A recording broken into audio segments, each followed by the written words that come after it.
that's why it's been fun to do in different sessions, because it kind of pulls it together. And also like this has affected the strokes. My name's Alana Lake. I'm a visual artist currently living and working in Todmorden. So the things that attracted me to this project, first of all, I think Will's work is great. It's really visually striking, and I was keen to explore the intersections of where our respective practices overlap. And I see these themes of being around compulsion, addiction and self-preservation.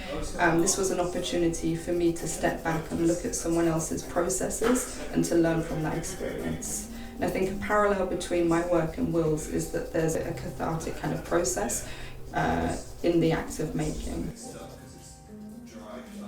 So my name's James, I'm an artist and I work for the NHS. People with autism, ADHD, people with substance abuse issues, I feel like their voices need to be heard just as much as anyone else's. When I got told about it through Will, I thought it was a brilliant idea and I'd love to be a part of it, and it was a proud thing to be asked to be a part of it as someone who's neurodivergent and stuff, because we think a bit differently to everyday people. Working with a couple more of the artists, like Ben especially, seeing how free, and I seen the freedom that he had when he was painting, like he does whatever come into the head, and it was inspiring. Could you tell me what is your name? Ben. So what have you enjoyed most about coming here?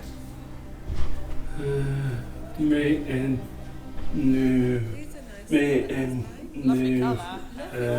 people and old people, you know, and some new friends. Don't cry. Yeah. Drawing and painting different colours. With the painting, you had to all paint on the same big bit of canvas.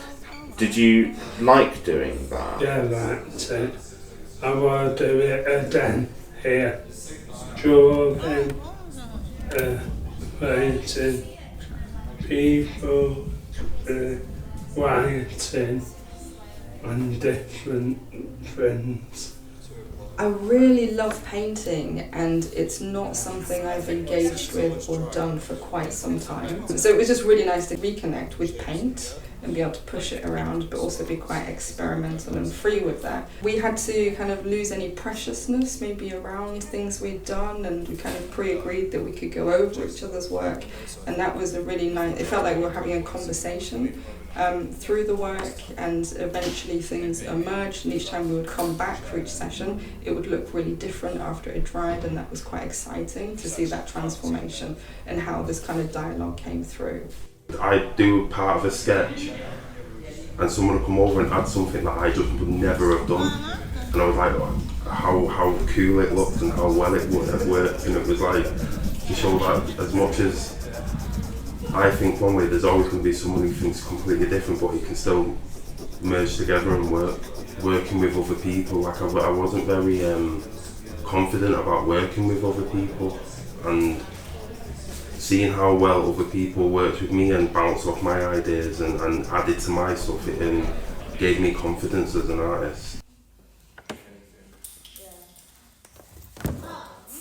Oops! Naughty floor! Jenny, it was the same as Ben. It was that just unfiltered, and I like the fact that she used a lot of words. I use a lot of words in my art. Last time, which I was conscious of as well.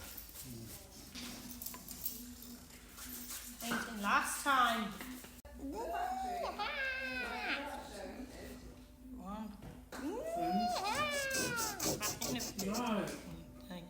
I think for me, from my perspective, neurodiversity, it really interrupts my focus sometimes, and it's it can be hard to speak and to communicate effectively. I don't take any kind of medication for any neurodiversity, so I can't say how substances would relate to that for me. When I've taken substances, I was taking it to, in the past, self-medicate to deal with kind of I guess maybe not liking myself or trauma and things like that, and through therapy, you know, I've kind of managed to work through that and now don't need those substances, but it was something that was a form of escape and numbed pain, which I think a lot of addicts will kind of have a very similar story or narrative to that.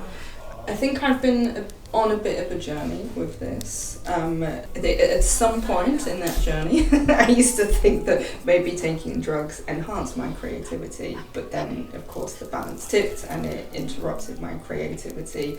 But now, looking back with hindsight over those kind of years of addiction, I examine and look at the kind of the repetition and the kind of this compulsion to repeat and to go back. These kind of acts are embedded within the creative process.